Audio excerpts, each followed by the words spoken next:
So people should sort of start to filter in. It normally takes 30 seconds or so. So where is your office based, Charles, for We have Advance two HE? offices. We have two offices. We have an office in York, and we have a London office. And I'm currently in our London office, Okay, which is on just off Chancery Lane.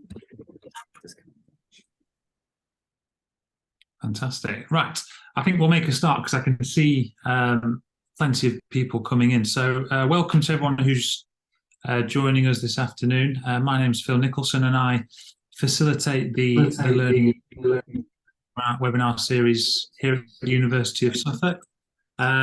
So essentially what we do is we invite speakers on the second Wednesday of every month throughout the academic year to present on an aspect of learning and teaching in higher education that they are passionate about.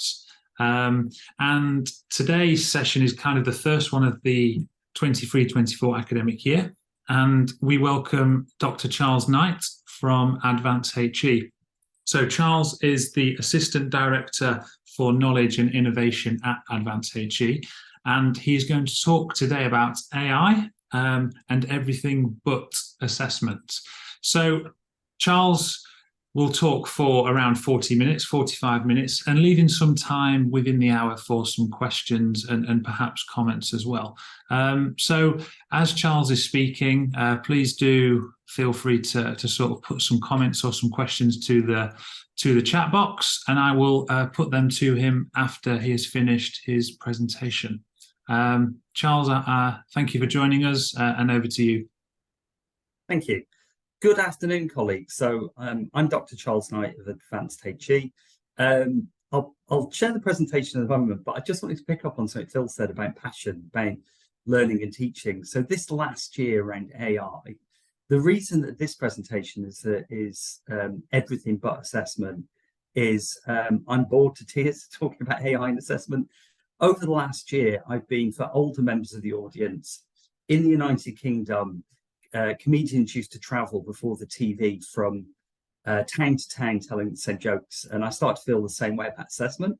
So I have done a whole range of things around AI and assessment, and I can put a link later. I've got a YouTube channel where I talk about assessment at length around AI. But we need to move the conversation on slightly in the sense that universities are much broader places than just assessment. And so what I want to do with you this afternoon, and pick your brains really, is let's talk about some of the other things that AI mean for us in the academy. So I will note that we are we're a Teams organization. So if I look slightly confused for a moment, it's just while I do this. Okay. So, from me getting to one thing. Colleagues, if I can get the thumbs up, if the slides are available. Good. Okay, colleagues. So before I get into this, I just want to explain who I am and what I do at Advanced HE. So I'm the Assistant Director of what's called Knowledge and Innovation. Advanced HE does lots of different things in the United Kingdom and globally. And lots of people are very familiar with the fellowships and our work around the charters, the REC, and so on. I don't do any of that. The bit of the organisation that I work in, Knowledge and Innovation, we have three areas: an EDI team, a leadership, organisational research and organisational development team, and an education team. And those teams of consultants work with individual universities and groups of universities to help them solve their problems. And one of the things that we do is across the year, we think really carefully and we consult with our members. So all UK universities are members. We have members in Australasia, we have members in Asia, lots of different places. We ask our members, what are the big questions that you're facing and what do you want us as a member-led organisation to focus on? So this year, we run a whole series of member benefit events around 4 different things. generative AI and beyond assessment, which is what I'm going to talk to you about today, creating a culture for strategic EDI change, that's a big one on people's minds, growing the HE workforce of the future. So lots of organizations are really interested in what is the workforce that we need to operate in HE? What does that mean for academic skills? What does it mean for technical staff skills? What does it mean for colleagues in professional services areas? And also another one that lots of organizations are grappling with is what are the innovative models of HE? And I'll touch upon actually all of these in some way this afternoon because AI is going to be very transformational in universities. You will get, I think, or you'll be able to get one way or another copy of the slides later. I am running at the moment, which I'll talk about later, our AI garage. And in the AI garage, I'm trying to capture snapshots of practice. So 200 words only to go into a kind of publicly shared database and community of practice about what people are up to with AI beyond assessment. And it's really interesting. We only opened it a week ago. We've already had about 50 examples sent in from different institutions in the United Kingdom and from the rest of the world. And people are doing all sorts of exciting things with AI. And I'll define what I mean by AI in a moment. So if you are doing anything interesting with AI or thinking of doing something interesting, we're interested in concepts as well. If you're doing anything critical with AI, that's fine as well. Do let us know in the AI garage because we're trying to capture and share practice. So AI, this is not a primer. I'm not going to do a primer on AI. For our purposes, there are different types of AI, and the term is contested. The two forms that people are most interested in at the moment are generative AI based around either data sets to do with the visual arts, so the ability to construct artwork. And I'm a comic book fan. There's lots of controversy at the moment about people generating comic books using AI. Within the academy itself, the bit that everybody is really fixated on is generative AI in the term of large language models, LLMs. And people are very fixated, even though this is not focused by talk, very fixated on what does that mean for assessment.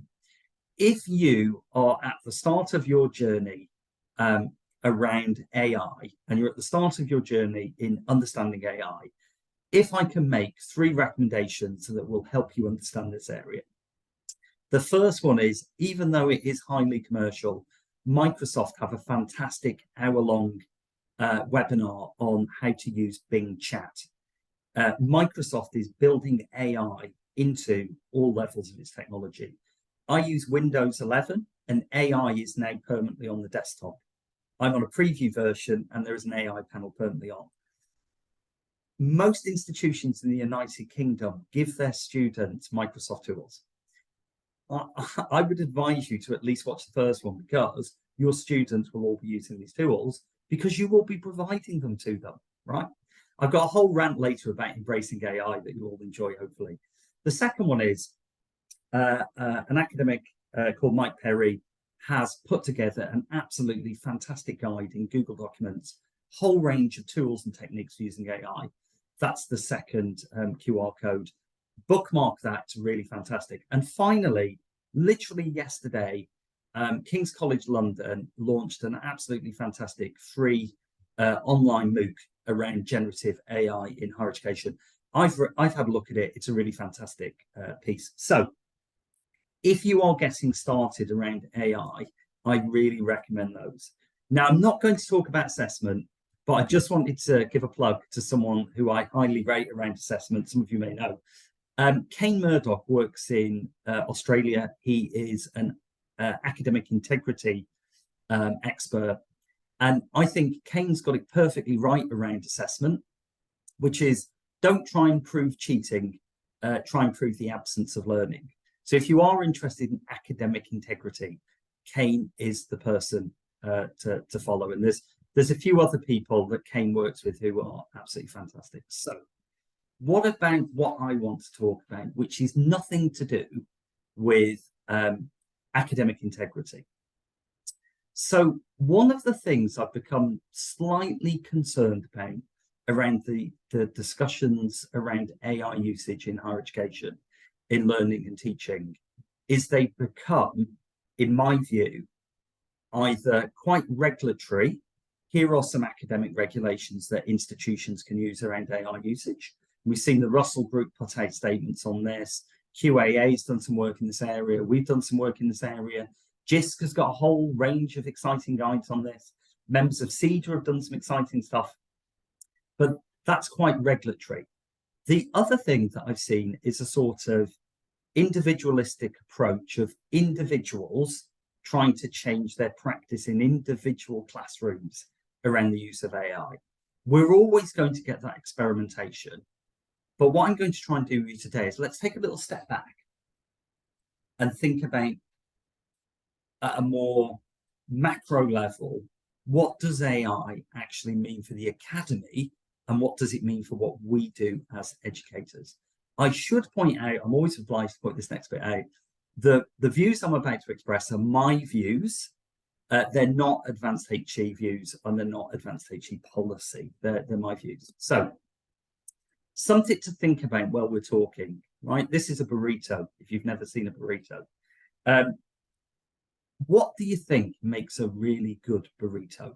So as we go through this talk, please do let me know what you think makes for an excellent burrito, okay? And we'll come back to burritos. So in my role, I work with a range of institutions, and I work with a range of institutions who have all sorts of problems. Problems and opportunities. Our membership ranges from Russell Group institutions to higher education providers who are specialist, conservatoires and so on, through to research institutions that do not teach, through to smaller specialist institutions, all the way through to the whole range of mission groups. So when we go out and work with different institutions, we find they've all got different things that they're currently very interested in. And generative AI is part of that, but there's a whole range of other things around this that people are interested in. Degree apprenticeships are very much on people's minds at the moment. The lifetime loan entitlement is very much on people's minds. Climate change is a big issue across the piece. And generative AI, by the way, is a climate change disaster. The resources used when you use generative AI are phenomenal. All sorts of things around inflation and undergraduate fees. And another thing, a big thing that's come out recently is about the role of the university as a civic institution. Now, the reason I mention all of this is I'm a little nervous at the moment that there's a focus on AI as if it's a siloed thing within our institutions. It's not. AI is part of a very complicated shifting picture in higher education. And it's clearly not the matter that if we get it right around AI, then all of our problems will go away. AI actually intersects with a lot of these, and AI, therefore, is part of a bigger puzzle. And I want to unpick a little bit that bigger puzzle. And the thing I will mention that I think it's important to note is that AI and our response to AI is partly pedagogical, but it's also around workload models and our economic models that underpin what we do as educators. So I saw this great quote last week that I really loved. It's from a paper last week that has absolutely nothing to do with AI, and I just want to mention it. And the paper was actually about if we're lenient in terms of grades, is it the wrong thing to do? It's a really interesting paper. But there's a quote in that paper, which is education is often considered the great equalizer for its unique capability to promote social mobility through the acquisition of human capital. So depending on the institution you work in, you will put a lot of focus on widening participation, access, and trying to make sure that if you've got, for example, first generation students, they obtain human capital. So if we take a macro picture if we think about AI from that macro sense, then what we are faced with is not about individual tools, not about how we apply individual tools, but what does AI do to the fundamental purpose of education, if we accept this definition, which I think is a quite good one. Does it change the ability of higher education to promote social mobility? Does it enhance or degrade our unique capacity to promote social mobility, right? Because I think AI, along with these other things, prompts some really big questions. Now, this is the bit where everyone gets a little bit anxious. So you might start to feel a bit anxious in a moment. This is an optimistic talk, by the way. There are, the slides were provided, there's notes, but I just want to explain what these two things are because they're related. I follow an American academic called Mark Watkins, who is an academic innovation fellow at the University of Missouri. Really great guy, doing lots of really interesting stuff around AI. He posted at the weekend that he was using an AI tool to analyze over 35,000 words of student reflections, right? And he said it was phenomenally powerful because it allowed him to uncover insights that would take him hours if he did it manually. And he used a tool called Claude 2, which I've used and is really straightforward to use. The second one on the right is a research paper that came out last week. So you can see this is all very up to date. And the research paper looked at, can we use large language models or AI to generate feedback on research papers? And the survey found that over half of the respondents found that the AI survey feedback was very helpful or helpful. And 82% found that the feedback was at least as helpful as some human reviewers, i.e. reviewer number 2. And for me, this goes to the heart of the AI challenge for us as educators. The thing that people are most anxious about when I talk to them, when we get away from assessment, is what does AI actually mean for me as an educator? So for those of you who work in areas where the predominant form is a discursive essay or a discursive assessment, and there is a lot of kudos attached to how you use words, AI is either very frightening to you or you think it's a fad that will go away. And lots of people say to me, well, it doesn't matter because AI is not very good. The content it generates isn't very good, but we're only at the start of the journey, right? So we're only at the start of the journey. And I saw another really good piece last week, which was written by a writer called S.N. Barron, who was writing about if we use AI for our own individual writing and our work, and we get students to use AI, what are we actually surrendering? Are we becoming dispowered? Are we becoming dispowered in what we do? And they mention, and I'm going to come on to this a bit more in a moment, is this a kind of progressive path? So we start with tools such as Microsoft Words, but now we've got things like Grammarly and Microsoft Editor. And I wrote a report a few weeks ago, 10,000 words long. I used Grammarly, and Grammarly cut it down to 7,500 words. And it was a lot sharper, frankly. And also I've got all sorts of writing tics it got rid of. But the question is human writing, and by extension, lots of the activities that we currently do in learning and teaching, do we want to defend them? And if so, how are we going to defend them, right? And a bit of confession from me. So I now quite routinely use AI tools for lots of routine activities. So the example on the screen here is I have a new colleague who's joined at Advanced HE. They want to meet me, explain what they do, want to have a catch up. I used AI because we have co-pilots switched on in our organization to suggest the response, to say, write back to them and say, these are the dates in my diary I can fit, which it did. And so I offload quite a bit of that. I'm selective about what I offload my data. And we as academics or learning technologists, educational designers, people involved in student support, professional services colleagues, we're going to be confronted more and more that these tools are built into directly into the software that we use. And this kind of technology is designed to be frictionless. So it will creep into what people are doing, right? In the same way, if I can make a slightly controversial point, it's frankly a largely pointless task to try.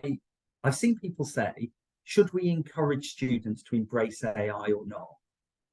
I don't think it's a sensible question, because AI is already baked into their phones. It's already baked into all the devices they use. And if you are an institution that supplies Microsoft Office to your students, you are already giving them the tools with AI built into them. And it's not, embrace sounds like an active process, but the way this technology works is I'm not sure it is an active process. It will just, in the same way social media has, creep into our everyday. We might not want it to, but I'll come on to that. So there are, within the academy, there are all sorts of opportunities to think about AI and how we use AI to support our students and to support what we do as educators. And this visual here just gives some simple examples of how we could use AI for instructional manuals. So we could use them for inclusive learning. We could use them to take visuals and turn them into text. We could use them for all sorts of time saving, that students may use it to generate a summary. Question is, do they really understand what's been summarized? Really tricky question. So the response that I see in many institutions is, well, let's give students guidance that they can't use AI. So not only for assessment, but more generally, let's not use AI. Some, by the way, are very permissive and say you can use AI. There is a problem with this that I want to highlight. And the problem is, and this is a great slide by Mark O'Neves, although I noticed that he misspelled insightfully. We have the potential as educators to end up in an artificial intelligence divide. And the artificial intelligence divide that we could end up in is that we as educators could decide we do not want to engage. And individual educators, for a whole range of reasons, may decide that they don't want to engage with AI. They don't want to engage with it in their teaching. They don't want to engage with it in other spheres. And there could be all sorts of reasons for this. They could be environmental, perfectly valid reasons not to do it. And do remember, by the way, I'm not talking about assessment. I'm ignoring assessment. There is a challenge of this. And the challenge is that as AI becomes more integrated into society and we have smart, able students, there is a chance that we as educators could end up on one side of a digital divide where we are engaging with students who are using AI in really sophisticated ways, really complicated ways that we don't understand. And therefore, our perception of what's happening in that educational journey could be completely wrong. So if you want a practical example of this, I track a lot of student Discord groups. So this is kind of where students engage. Some of the really technical students, the ones who do computer science, they're doing already, without the permission of their institution, some really interesting, complicated things. So I talked to a group of students last week who are already using AI to scan the VLE that their institution has. And that scan of the VLE summarizes what's on there. It also, they're working on integrating it so it will scan what's in recorded lectures and provide a summary. Now, we could say that's wrong. They shouldn't do that. There's intellectual property issues. The challenge is they will do that. And our issue is, do we engage with them on a pragmatic level of trying to understand the behavior and what we as educators need to do? If we want to say, no, we don't engage with it, we just say it's not to be used in that way, or I'm not going to engage with it, I think there is a danger that we end up as educators in a really strange place where we are on a parallel track to the rest of society. And that's, by the way, that's not me saying I'm a massive advocate for AI and we should do AI in everything. I'm saying actually, to an extent, we have to be pragmatic and realistic about where are things going, okay? So, burritos. Let's talk about burritos for a minute. The reason I'm interested in burritos is that I saw a really interesting article in the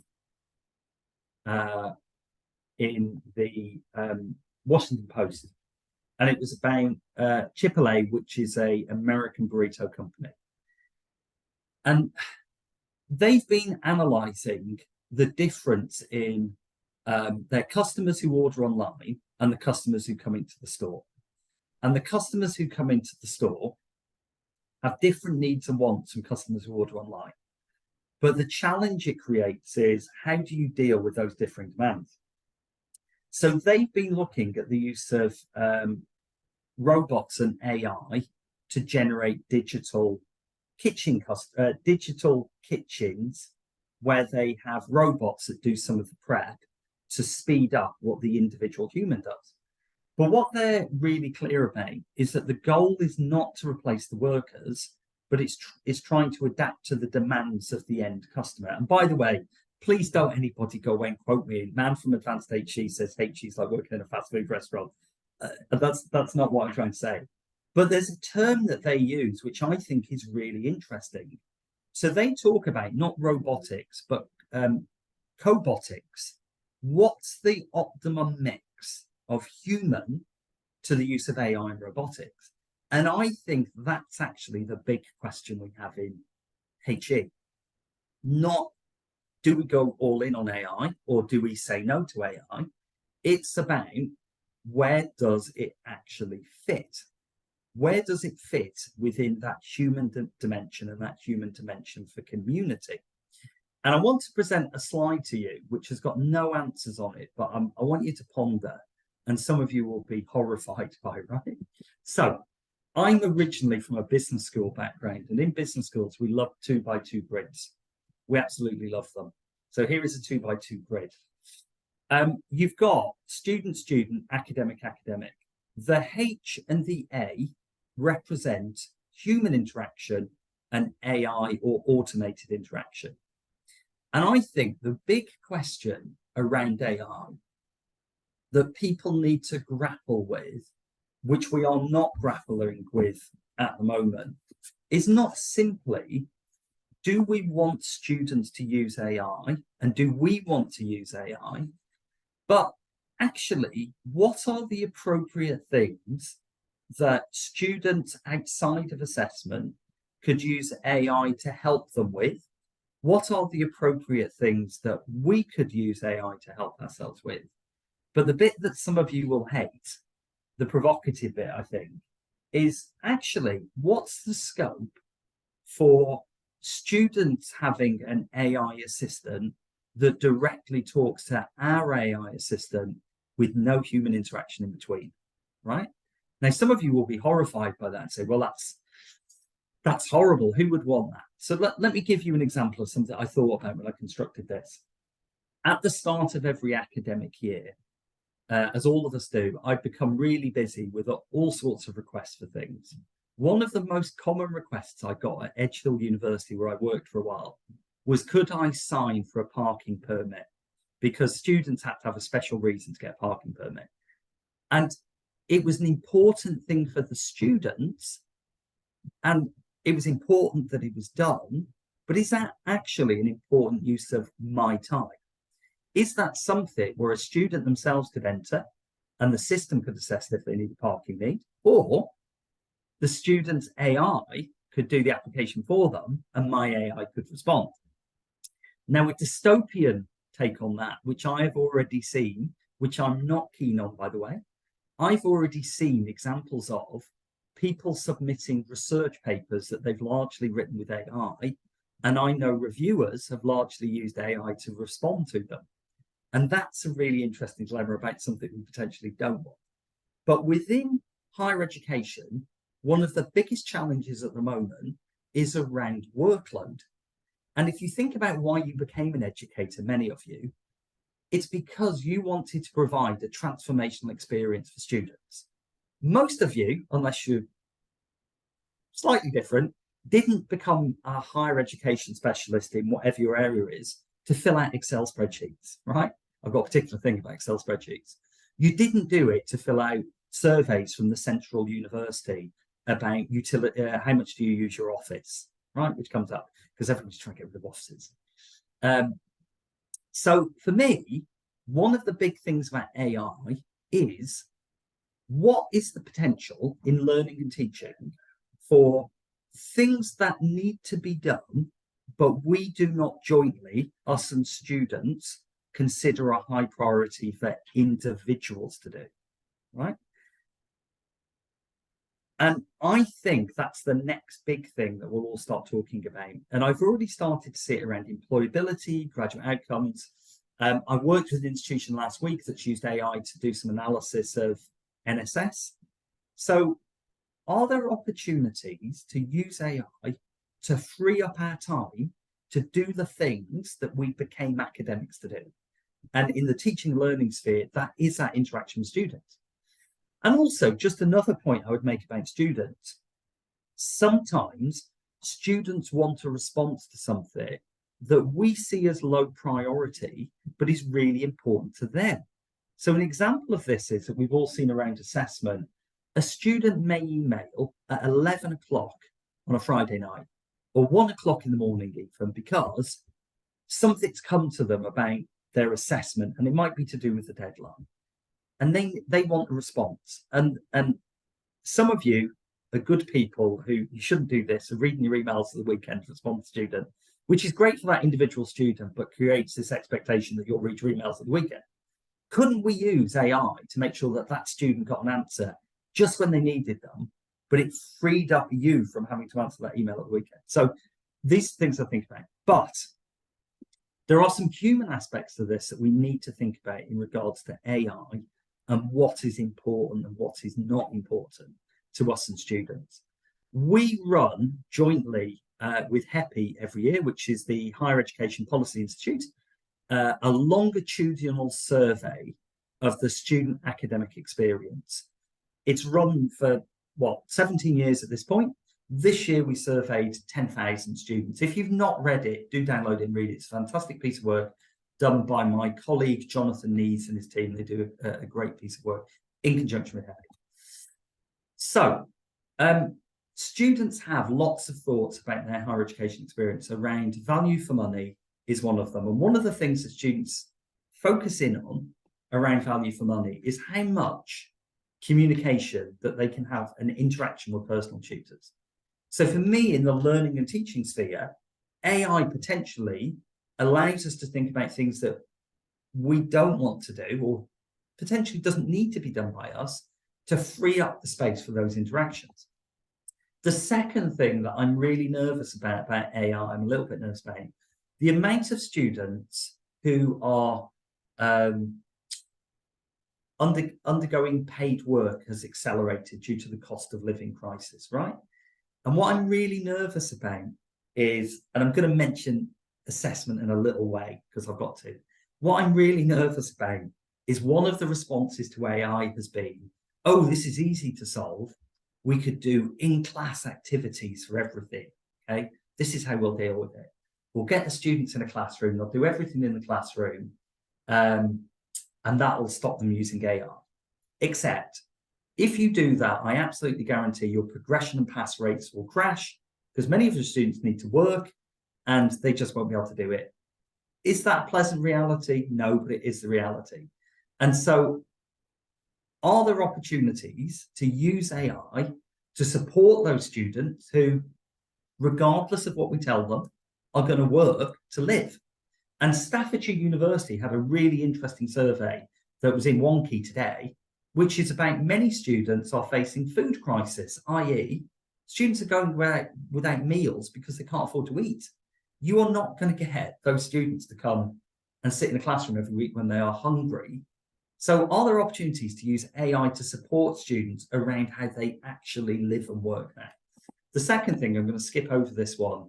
The other thing that I'm slightly nervous around AI, because it sounds like I'm saying to you, let's outsource everything to AI.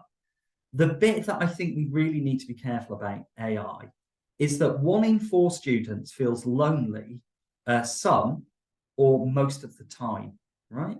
So I am not saying replace that personal connection that you make with the student with AI. What I'm actually saying is, again, what are the opportunities for freeing up the capacity of the student body and us within the learning and teaching sphere to make those connections, to do that in-depth community work within our classrooms?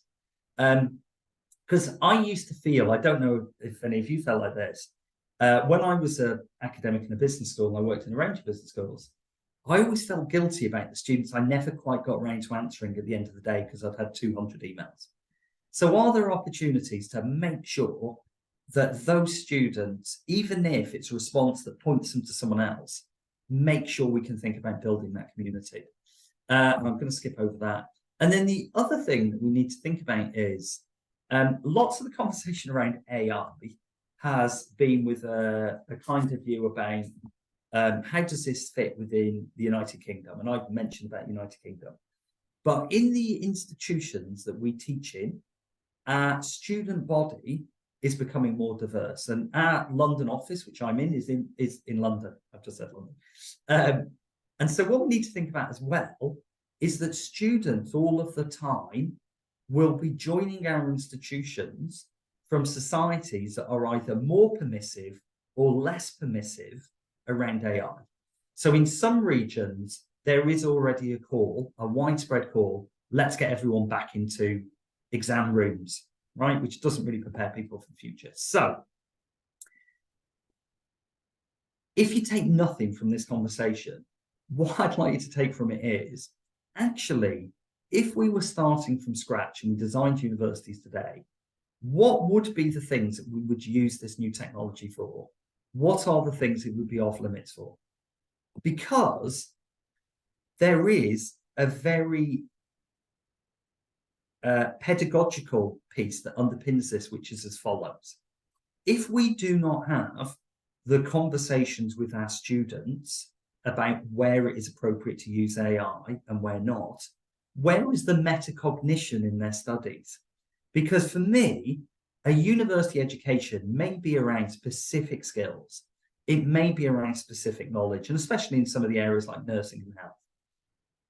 But a university education is also about creating the critical facilities in students. And so around AI, we've got to have the conversations around tools and frameworks, because on this grid, we need students to develop metacognition skills around when is it appropriate for me to use AI to deal with this task and outsource it? And when is it appropriate for me to do this in conjunction with other people in the institution? Because that's a skill set that they will need to take into the workplace. And by the way, I spend a lot of time with commercial companies. They're just using AI, by the way. They're not having these debates, really. People are just using it. So this year's graduates, when they go into the workplace, they will just find that people are using AI. And I kind of wonder about the cognitive dissonance on that. So I'm going to finish by saying this. What is really, for me, then, the big issue around AI and teaching and learning? We are in a period of future shock. If you have read the word of Alvin Toffler, right, he talks about future shock is this disorientation that we get when the future arrives. Well, the future is here. AI is just part of this very complicated picture that we exist in. Some of you potentially are feeling very stressed about this because the amount of information about AI, the speed at which these tools change, is absolutely bewildering. And so for some people, there is this sense of panic, okay? There is this sense of panic. And I'm really worried about this from an institutional and leadership perspective. And so there is a window of opportunity for us as educators, right? And the window of opportunity is, Victor Cohen wrote a really brilliant book in 1956 called 1999, Our Hopeful Future. So this is my being hopeful. We as educators have to engage in the AI debate. And the reason we have to engage in the AI debate, even if we disagree with each other, is because if we do not, others will dictate to us. Regulatory bodies will dictate to us. Government will dictate to us. PSRBs will dictate to us. Employers will dictate to us. We need, as educators, to accept that AI is here, and we need to think systematically as communities practice, how do we integrate that into our practice? So my big questions that I think as institutions we haven't got quite right yet. How do we create the spaces in institutions that allow for collective endeavours? How do we come together as communities to think about what this means? Because I haven't really touched upon discipline differences. There's a whole range of discipline differences. If you're in some areas, they're really welcoming AI, and in others they aren't. The second thing, the really big thing for me, AI actually, I'm not worried at pedagogical level. You're smart people. You'll work out how to integrate or not AI into your practices. I'm worried about the economic workload issue. What's going to go away out of your workload to give you the space to think about how do I integrate this in practice? That's what I'm not seeing in institutions. So where are the spaces, if there are leaders on this call, where are the spaces and places for your colleagues to discuss the impact on them, right? How are you making sure in this period of transition that colleagues have the right expertise that they can tap into? Because my final thing I'll finish on, I'm slightly nervous about with AI. If you look at the United Kingdom, we have a whole range of different size institutions with different economic models. And so I mentioned, no, I won't mention institution by name, but if you look at some institutions, they've got huge learning technologist departments, huge ed development. They've got huge centres for learning and teaching. In other institutions, that's much smaller. So how do you do these things if you don't work in a large institution? And I think that's why we need to see more collaboration across the sector. Thank you, colleagues. And now I'll be able to see what's come up on the chat. Charles, thank you so much. That was fascinating and really, really reflective. And also you made me quite hungry at one stage throughout the talk there with the burritos. We've got some questions and some comments coming through. So the first one is from, I think it's Mike Perry, who you referenced earlier. So if the use of AI, is that correct? Yes. It's Perry's work I said at the start. Yes, yeah. So that's that. I think. So thank you for joining us, Mike. That's Perry Share. Thank you for joining us. So if the use of AI means outsourcing a lot of HE work to third parties, in practice, mega corporations like Google, Amazon, what are the implications for public education? How do we avoid the potential negative, I guess, blurring of those boundaries? Yeah. So you started me off on a really easy question. Again, you're right. So there's a really big question, and the Mergers and Monopoly Commission in the UK is currently doing some work around, does Microsoft and Google dominate too much in some areas, and education is one of them. So my response about that is there is some really interesting work at the moment around open source and attempts to develop open source models around this. And so we need to be really careful that we do not end, which we already have actually. If you look at the cloud, it's either everyone is Microsoft or Google in institutions. We need to make sure that there's a couple of different things. The first one is, are we thinking about the ethical design of some of these tools? Because a lot of them actually rely on poorly paid, precarious labour in the third world to develop the models. And we need to think ethically about that. The second one is, what's going on with the data that we feed into these systems? So Microsoft actually has, it's not a plug for Microsoft, their commercial version of the chatbot that they use, their Bing chatbot, the data that goes in is not shared externally with the wider pool. And I think those kind of things are really important, because if you know anything about how these AI tools work, you can actually extract information from other organizations where staff members have used the tools. I actually managed to get some data from an internal Samsung presentation by accident by some of the questions that I asked the chatbot, because someone in Samsung had fed the presentations into the model. So I think it's a really good question. Someone's mentioned there's greater retention in a fast food restaurant. What other questions would we like to pick out? So a question from Dara. So thank you, Dara. Given that assessment security/equity will become more and more challenging to guarantee, is there an opportunity to shift the purpose of higher education over time towards the growth and development of students rather than pure learner achievement and sorting focus? So I think this is such a fundamental question. We're only just getting to grips with it.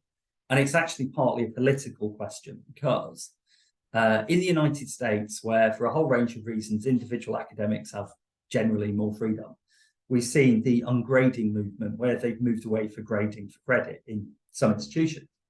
And you could totally see, hopefully, none of the AI detectors work, by the way. I've trained my nephew, who's 11, to use some of the AI detectors, and he beats all of them. Every time he beats them, I buy him some football stickers, and he beats them all, right? He works out to do them. None of them work. Nothing stops the student generating a response in an AI tool and then just rewriting it out in their own words. No AI tool will stop that. So because it becomes more challenging to guarantee, you've either got two responses.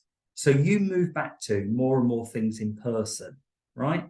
Except economically, our models, especially in the United Kingdom, I don't think will sustain that. I don't think there's enough money in the system to do that. The second thing is, if you look at our estates, I was at the University of Salford, I modelled what would happen if we had to go back into person for every assessment. I ran out of space in the whole university just for the business school. The only way you could do it is get rid of presentations, conversations, scenarios, and just get everyone in exam rooms, exam after exam after exam. So if we don't take control, regulators could step in and say the gold standard is examinations. So I'm quietly confident that smart people like yourselves, potentially, there is a golden age where we move away from this fixation on assessment creditization. And we do see a more pure learning achievement. So I'm kind of hopeful it starts to spin up some of those conversations. It's a great question, though. And it's one of those things that always moves both faster and slower than you expect. Yeah, the professional bodies is a whole other thing. I'm doing some work with them this year. Professional bodies, very interesting. What other question would you like to select for me? So do keep your questions coming in. I guess I've got a question, Charles, as well, in terms of thinking about some of the university processes, things like course validations and revalidations. Do you think they can take quite a long time? Do you think that acts as a barrier to maybe perhaps realizing some of the advantages of AI in our courses? I mean, we sort of drifted a little bit onto assessment, but it's okay. Which is, because if you looked earlier in the year, loads of people were quickly rewriting regulations in a panic, saying, oh my God, let's ban this. But if you look at the timescales we work on in higher education, we're very ponderous. So you're right, if we want to change our course design, our curriculum, it can take a long time, especially in the UK. Having said that, what I'm a little sad about is the COVID period was absolutely terrible. I'm not saying COVID was great. Nobody go away and say that. But if you looked at the COVID period, look at the speed at which we made changes that we'd have never done before.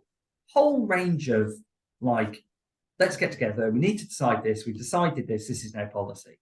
Now, you don't want to do that for everything. There's some really serious issues in higher education around things like sexual misconduct that we need to really think about. But there's surely a middle ground where we can speed up some of these processes. Because you're right. Because there's nothing, I mean, we've all been there. You take over a course or a module, you get it in August, let's say, and you look at it and you think, I wouldn't have done it this way. But it's preset and there's nothing you can do for a year. So as long as you stay on it for 2 years, you can change it in 2 years. So I think there's potential that AI will force us to speed up some of these things. And another question from Dara. So, have you seen any interesting applications of UI for disability support? Well, that's an interesting one. So the AI Garage, I was just sifting through the initial submissions, and lots of people are looking at AI, and someone had mentioned it earlier in the chat around chatbots to make sure that students have the right information. I'm a little nervous though about some of this because some people have said to me, well, students who may have potential disability support needs around being able to verbalize, they could use AI to generate responses. But then you get into, what is that response? Is it them, or is it the machine? And in the same way, you see with international students, I'm really nervous around international students being told, well, you could use AI tools to clean up your English. Because leaving aside some of the racial implications of that, I'm not sure that they get the skills development. So we are seeing it, but we need to think really carefully about, is it actually support, or is it an abdication of our responsibilities as institutions? And we need to get the balance right, because I get nervous that we could end up in a space where we say to people, there's an AI tool for that, so we're not going to support you because you can go away and use this AI tool. So it's always about sort of getting the balance right. And by the way, I used a tool called HiGen. Do go and check it out. I gave a talk and it translated me into Polish, but it also CGI'd my mouth so that it matched what I was saying in Polish, and it actually sounded like me. And so I get nervous as well about potentially what might happen to language development and language skills. Gosh, I don't know if that's scary or fascinating. So more questions are coming in. So thank you for your comments as well, and food for thought. So Laura has asked, have you thought through how to bridge the unwilling/objectors to AI on ethical grounds due to how data is collected, where it's stored, what it feeds, the ecological footprint? So this is, I kind of skimmed over a lot of the ethical stuff. And if it's the Laura, I think, hi, Laura, we used to work together. If it is Laura, I think. It's a really tricky one, because actually a lot of the ethical ramifications and objections to AI are completely valid. They're completely valid. So the environmental issues are horrific. The amount of energy used for a single query on AI tools is high. There's the labor issue. There's the copyright issue and the stealing of intellectual property. So many of these tools are just built on scraping all sorts of databases without permission.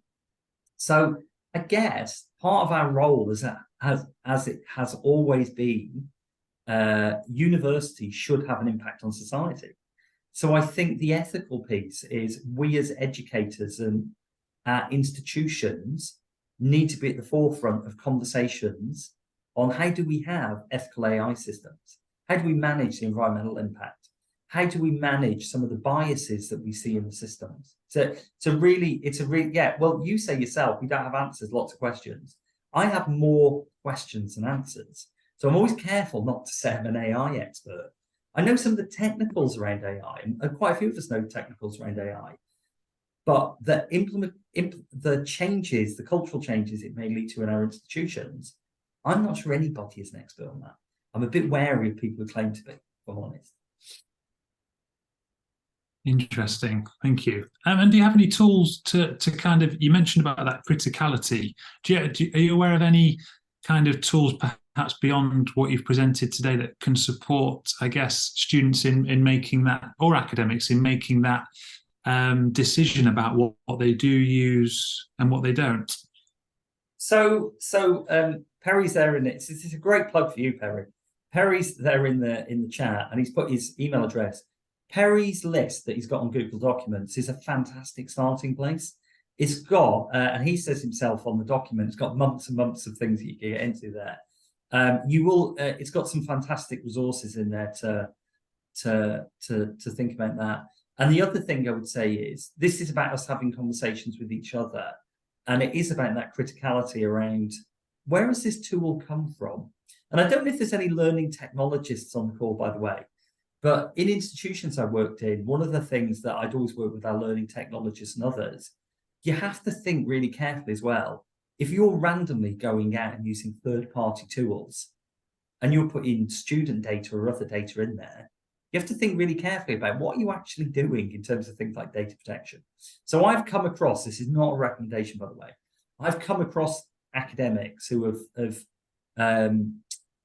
got the right skill set so that they can use AI tools to do the first round of all their marking, right? And then they go through and quality check their marking. That's ethically dubious on lots of levels. So there's what's the right tool? And then there's that ethical conversation about, am I using it in an ethical way? But that goes back to the metacognition for both us and the students and making sure that we do things in frameworks. People are developing, by the way, frameworks around ethical use of AI. And another plug for Perry, the list is covered in there. Yeah, do send me the £10 in the mail. Yeah, the check's on the way. Well, Charles, thank you so much.